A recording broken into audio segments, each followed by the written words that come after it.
ఖమ్మం జిల్లా సత్తుపల్లి మండలం కిస్టారం గ్రామంలో ఎలాంటి అనుమతులు లేకుండా సింగరేణి భారీ భవనాలు నిర్మిస్తోంది. పంచాయతీ రెవెన్యూ అనుమతులు లేకుండా నిర్మాణాలు చేపడుతూ గ్రామ పంచాయతీ ఆదాయానికి గండి కొడుతోందని గ్రామస్తులు ఆరోపించారు.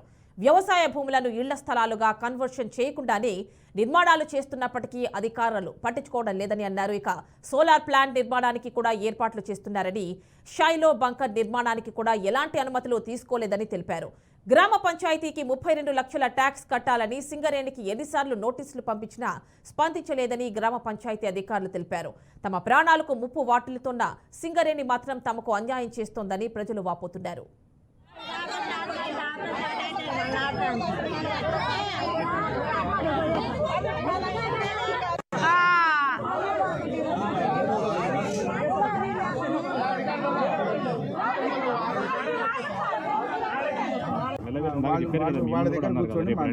వాళ్ళకు కూడా ఫోన్ చేశారు కదా మా డివైఎస్సీ గారు రవికుమార్ గారు.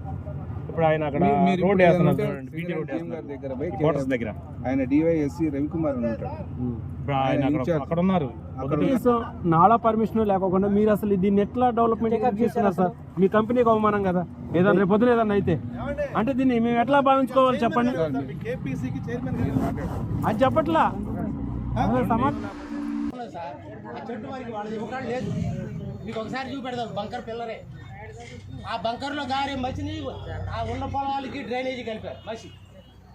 అది పర్వాలేదు వాళ్ళ గవర్నమెంట్ అయితే మట్టి రైతులు పాటు చేయమని. సత్తుపల్లి ఏరియాలో సింగరేణి స్టార్ట్ అయ్యి దగ్గరగా 15-16 సంవత్సరాలు పూర్తవుతుంది.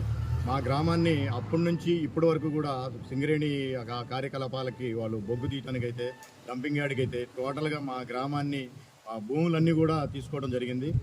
భూములన్నీ తీసుకున్నా కానీ మా గ్రామాన్ని శ్మశాన దెబ్బగా మార్చారు. మా పంచాయతీ నుంచి ఎటువంటి పర్మిషన్ లేకుండా వాళ్ళు కట్టడాలు కార్యకలాపాలు సాగిస్తున్నారు. వాళ్ళ దౌర్జన్యాన్ని మేము అరికట్టాలని ఎన్ని విధాలుగా ప్రయత్నం చేసినా గతంలో ఉన్నటువంటి ప్రజానాయకులు వాళ్ళని అండగా ఉండి మా నోటుకుంటే ఎటువంటి మాట బయటికి రానివ్వకుండా చేశారు. కానీ రాబోయే రోజుల్లో ఇటువంటి తప్పిదాలు లేకుండా గ్రామాన్ని అభివృద్ధి పరిచే విధంగా వాళ్ళు సింగరేణి వాళ్ళు ఉండాలని కోరుకుంటున్నాం. అదేవిధంగా మా గ్రామాన్ని ఈ యొక్క దుమ్మి ధూళితో మేము ఇబ్బంది పడుతున్నాం. అటు బ్లాస్టింగ్తో కానీ ఇటు బంకర్లతో కానీ అన్ని విధాలా మా గ్రామం నష్టపోతుంది. అవకాశం ఉంటే మేము మా గ్రామాన్ని వాళ్ళకి స్వచ్ఛందంగా ఇవ్వడానికి మేము అందరం కూడా ఊరు తరపున అందరం కూడా సిద్ధంగా ఉన్నాం. వాళ్ళు తీసుకుంటానంటే వాళ్ళు R&R ప్యాకేజీలు మాకు పునరావాసం కల్పించే విధంగా చూడాలని ఎలక్ట్రిక్ మీడియాని